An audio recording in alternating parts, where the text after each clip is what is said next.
Hai anak-anak Ibu, kelas 81, 82, dan 83. Gimana kabarnya saat ini?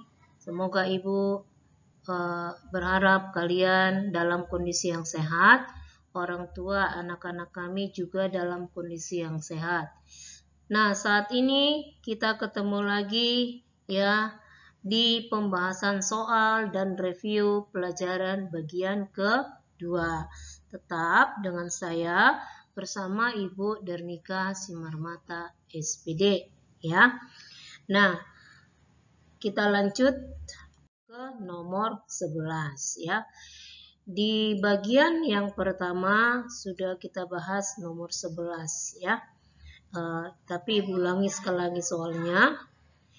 Untuk melakukan mobilitas sosial secara vertikal bagi warga kota, maka saluran yang paling tepat dilalui adalah A. Jalur politik dan sosial, B. Organisasi politik dan ekonomi, C. Lembaga pendidikan dan bisnis, D. Lembaga keagamaan dan politik.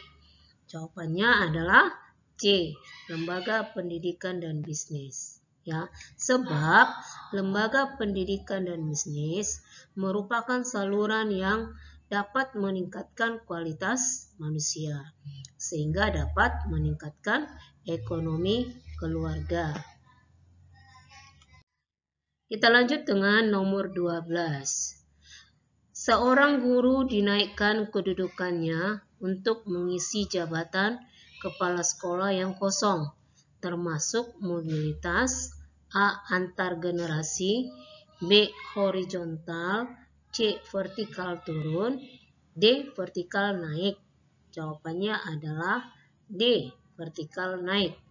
Karena kedudukannya dinaikkan jabatannya dari seorang guru menjadi kepala sekolah ya, sehingga disebut dengan mobilitas vertikal naik ya. Nah, kemudian nomor 13. Dampak positif mobilitas sosial adalah di bawah ini kecuali ya.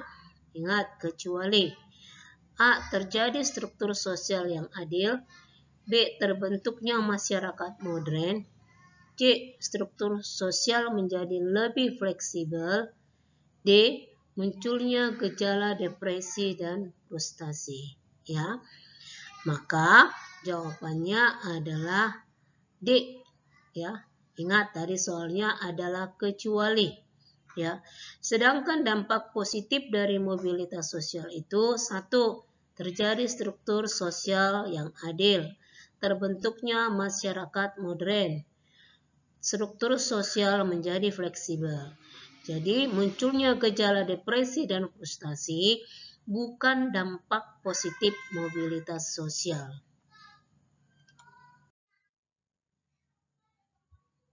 Nomor 14. Dampak negatif mobilitas sosial adalah di bawah ini.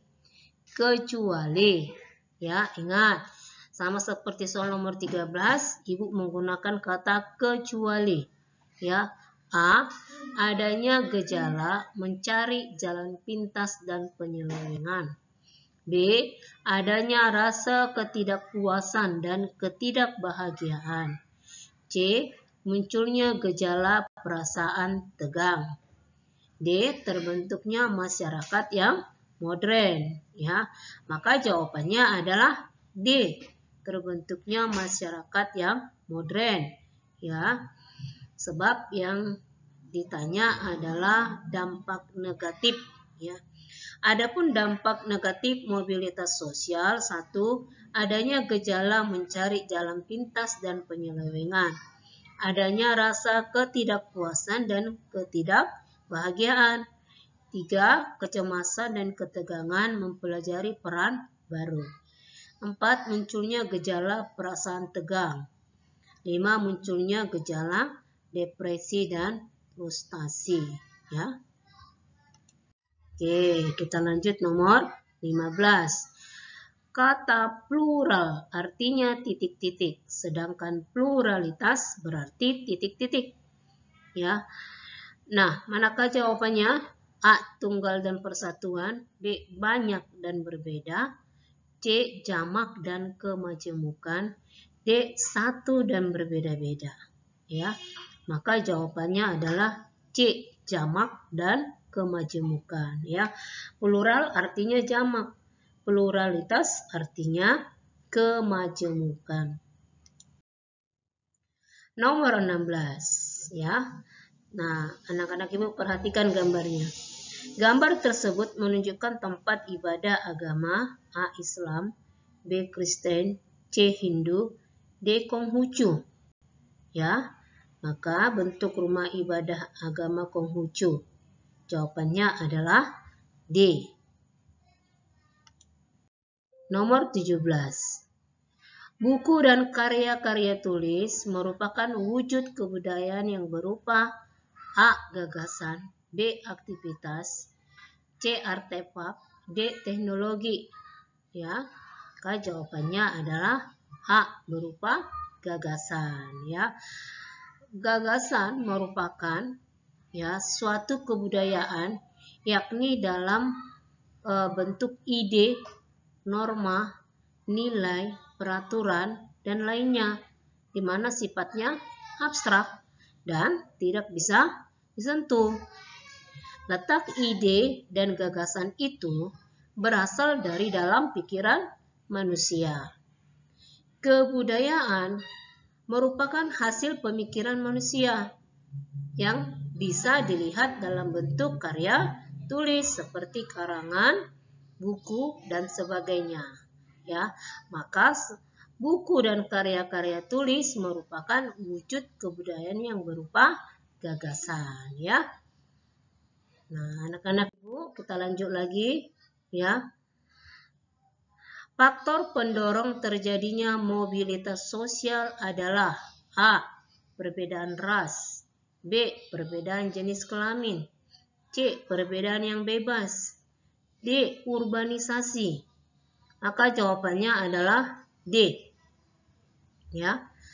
Faktor pendorong mobilitas sosial: 1. Faktor struktural, 2. Faktor individu, 3. Faktor politik, ya. 4. Faktor ekonomi, kelima faktor kependudukan. Ya, itu dia yang hubungannya dengan urbanisasi. Faktor kependudukan ini mendorong terjadinya mobilitas sosial karena bertambahnya jumlah penduduk membuat seseorang bermigrasi ke suatu tempat ya yang mempunyai wilayah yang lebih aman, lebih nyaman untuk ditempatinya.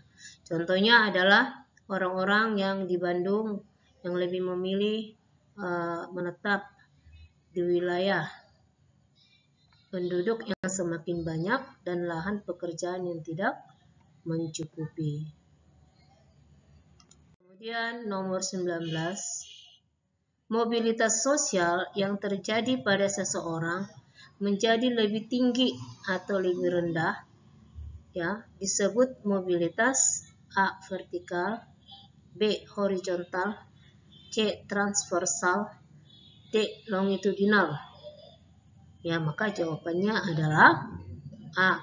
Mobilitas sosial vertikal.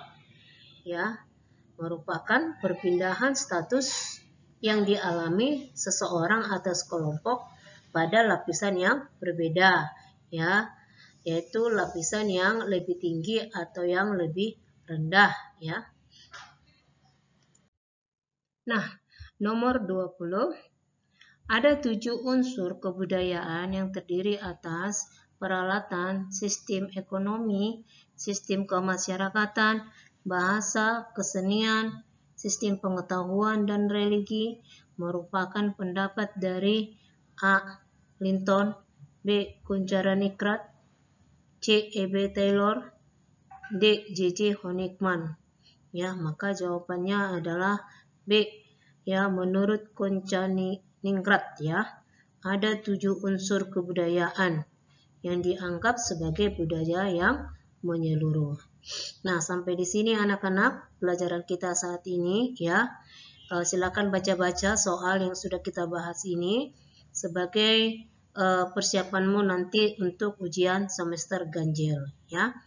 Nah, kita bertemu lagi untuk ya pembahasan soal-soal berikutnya ya. Nah, sampai di sini salam sehat.